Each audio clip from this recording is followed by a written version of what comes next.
Yang aku lakukan habis nonton Hatsune Miku adalah langsung bikin video ini guys, karena aku yakin beberapa kalian yang di luar sana ada yang suka project Miku ini. Ini film pertama Miku yang jadi peran utamanya. Biasa Miku itu jadi peran sampingan atau cameo-cameo gitu guys di anime-anime. Kali ini Miku kan udah punya movie-nya sendiri tuh atau anime sendiri. Kalian udah bisa rekomenin ke teman kalian yang selalu nanya, anime Miku mana sih? Anime Miku mana sih? Nah ini dia, oke? Yaudah, aku mau ngasih tahu kalian kalau aku mau ceritain apa yang terjadi di film ini. Tapi pastiin dulu kalian itu oke dengan spoiler atau kalian itu mau nonton dulu baru balik lagi nanti ke sini. Karena aku mau cerita-cerita tentang pengalaman Miku guys. Gimana? Setuju nggak? Jangan lupa like, subscribe dulu ya. Aku warning ini spoiler ya. Oke? Selain itu aku mau ngasih tahu juga ke kalian kalau aku tuh bikin video ginian guys kan berdasarkan pengalaman, bukan sebagai pengamat atau review film yang kayak expert di luar sana ya. Jadi harap maklum ya guys kalau aku nyeritain itu kayak nyeritain ke temen-temen yang nanya udah nonton film belum, udah nih kayak gini ceritanya. Nah aku ceritain kayak gitu. Oke, jadi ceritanya ini dimulai dari si Miku yang random nemuin banyak orang nanyain cara bernyanyi ya. Yang utama dia temui itu musisi, tapi selain musisi ada juga dia ngedatangin orang-orang yang lagi depresi, bisa macam-macam sih. Ada yang nggak suka seni, berhenti ngeband, atau ada stuck ngegambar dan macam-macam gitu guys. Jadi si Miku ini minta tolong ke grup-grup, gimana aku bilang ya, kayak komposer atau kayak grup yang pakai Miku dari server atau sekai lain gitu. Istilahnya dari film tuh dia bilang sekai. Jadi Miku itu ada sekai-sekainya gitu guys. Misalnya idol ya kan, terus rap, nah terus apa lagi ya, kayak pop, terus drama musikal. Nah kayak gitu. Jadi ada Miku random yang muncul di antara masuk ke dunia-dunia seka-seka lain. Ini bukan alternate gitu ya. Aku juga bingung ya konsepnya alternate atau itu di satu timeline yang sama tapi berbeda situasi. Nah jadi si Miku itu mencoba minta tolong nanya ke kayak grup itu, gimana sih cara nyanyi yang benar biar suaraku itu sampai. Nah intinya itu guys. Jadi yang lain itu ngajarin Miku kalau cara nyanyi yang benar tuh gini loh. Jadi mereka itu kayak setiap dunia itu atau di bagian plot grup ceritanya itu mereka pasti udah tahu Miku dan punya Miku di dunia mereka sendiri. Aku bingung juga nyebutnya dunia atau universe, tapi kayaknya itu satu timeline yang sama deh gitu. Nah jadi pas mereka ceritain itu mereka udah tahu Miku tapi mereka nggak tahu ini Miku dari mana ya, tiba-tiba nongol. Biasa Miku mereka tuh ada, nanti aku tunjukin ya, foto-fotonya terlampir nih, jadi kalian bisa lihat sendiri kayak gini loh maksudnya.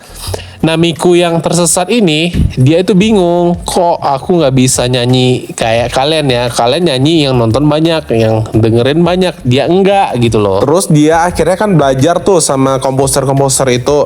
Nah setelah berhasil belajar dia langsung coba lagi bicara ke orang-orang yang pernah dia temui ya, yang depresi. Jadi kayak dia tuh mencoba menghibur gitu guys. Tapi ternyata orang-orang itu kayak ngenolak gitu guys, ini apaan sih, stop gitu, hentikan suaranya kayak gitu. Nah akhirnya si Miku ini depresi lah. Jadi kayak tiba-tiba dia, kalau aku bilang ya, satu Miku yang tadi ini mempengaruhi Miku-Miku yang lain. Jadi kayak eksistensi Miku itu terhapus gitu guys.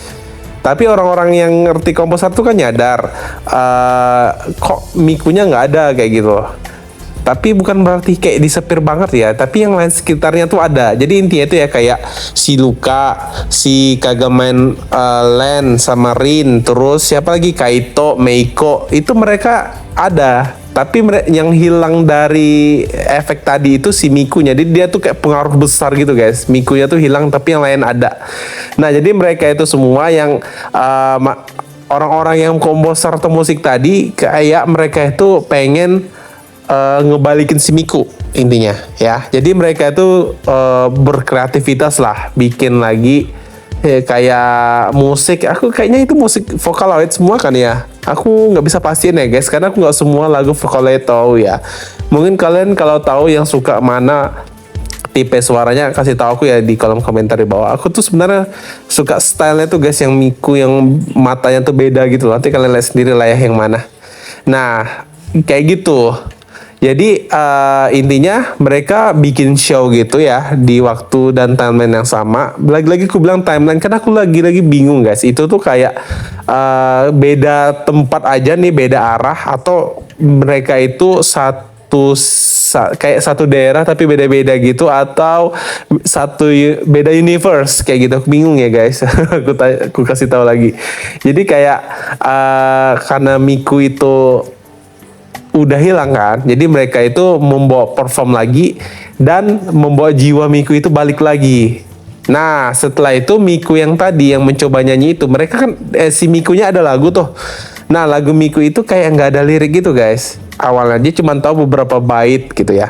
Nah setelah itu tiba-tiba Miku yang tadi tenggelam, kan ada nih sini aku tunjukin tuh, tenggelam dalam darkness, yami kayak tenggelam gitu. Tiba-tiba kayak pecahan-pecahannya itu fans yang denger itu pada suka lagi kan, yang depresi tadi kayak happy gitu, terhibur. Nah jadi kepingan hitam tadi itu berwarna lagi. Nah si Miku itu bangkit lagi ceritanya guys, bangkit lagi. Lalu si Miku itu dia kayak apa ya, aku bilang kayak tiba-tiba ingat lirik lanjutannya yang mau dia nyanyiin, dan dia tuh tiba-tiba muncul ke publik, keluar ngasih tahu lagu-lagu dia gitu, dan dia nyanyi gitu loh. Nah setelah dia nyanyi, orang-orang langsung Miku gitu. Tapi bukan berarti lupa ya sepenuhnya gitu ya guys, kayak terhibur gitu loh dengan ada Miku. Nah gitu sih intinya.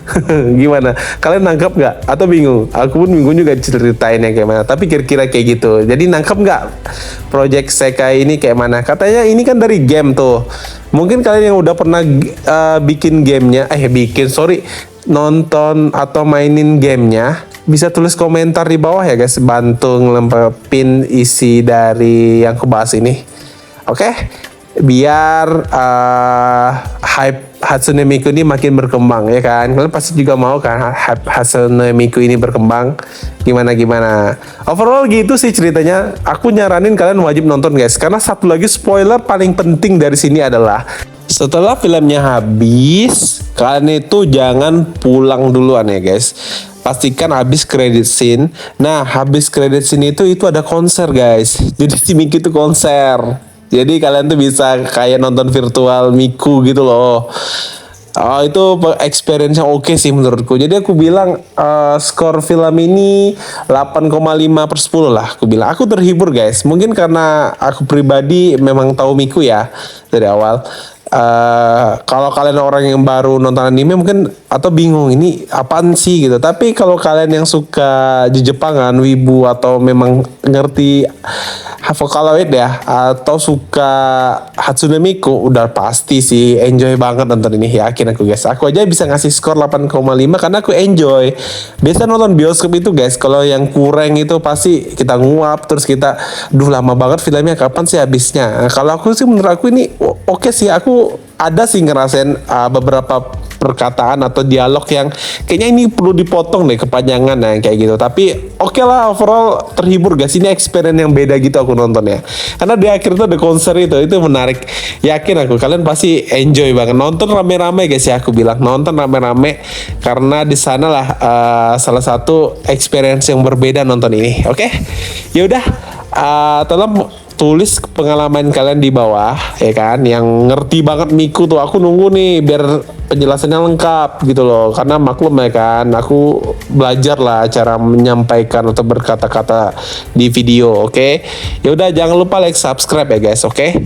Thank you, dadah. Maafkan aku salah kata atau salah itu ya guys. Salah informasi, maafkan aku. Dadah.